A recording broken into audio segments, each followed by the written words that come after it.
Hey everybody, it's that time again. It's time for that blog that truly blazes here on this beautiful day, November 4th of 2011, here at my happy home away from home, Modern Zen, our beautiful spiritual center located in Davie, Florida.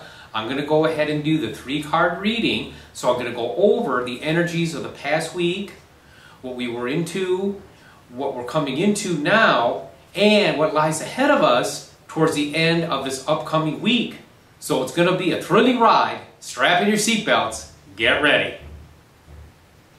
Okay, the first card is the last card of the previous week's reading. Now this card is the 10 of Wands, attributed to Saturn in Sagittarius. It's entitled Oppression. Now, traditionally, this is a challenging card. In the Rider-Waite pack, it's depicted as a man walking along with 10 big sticks on his back, and it's just doubling him over, and he's straining, and he's struggling, and he's having a hard time.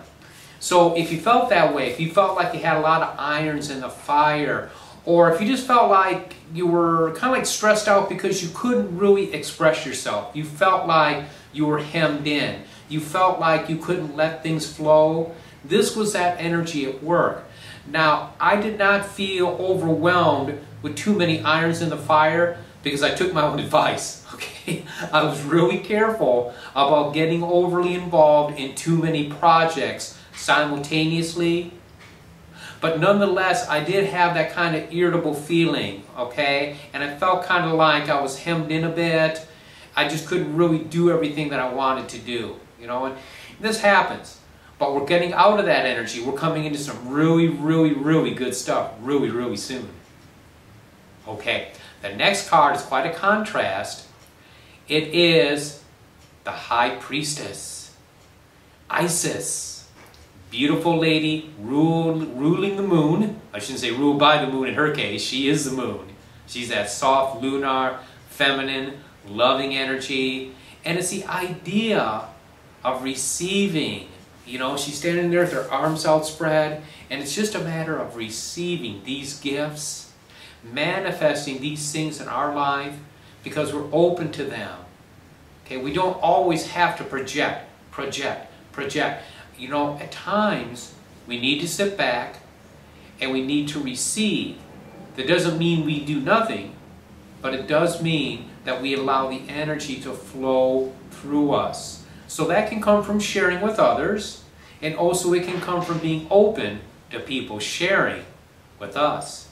So it's acknowledging that we don't have to have all the answers, we don't have to know everything, we don't have to prove ourselves. We just do what we do, we go with the flow, and things work themselves out as we go along. That's the energy of the High Priestess.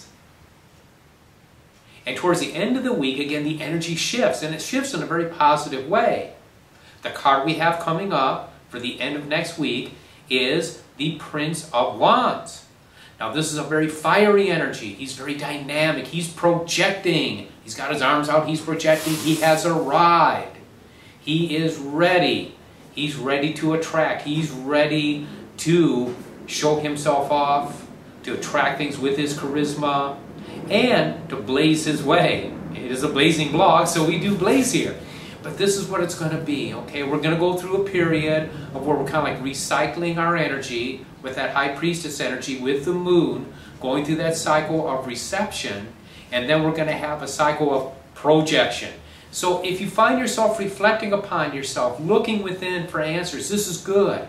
This is very good, because what's going to happen is we're going to be looking within ourselves, receiving maybe messages from Spirit, or urges, or gut feelings, whatever you want to call it. And then towards the end of the week, perhaps it will be that we'll act on those, and we'll project those, and we'll manifest our creativity that way. So look forward to this. This is a good thing. This is a nice, energetic cycle that's going to put us on a really good level toward the end of next week. And there you have it. There it is, the blog that truly blazes. I love you truly. I appreciate your loving support. You're watching the blog. For without you, I'd be just a silly looking adult sitting in front of this one-eyed monster, chattering away into the air to no avail. but because you watch it, it's worth it. I love you, I care about you, and until I meet you again next week, many, many, and many blessings.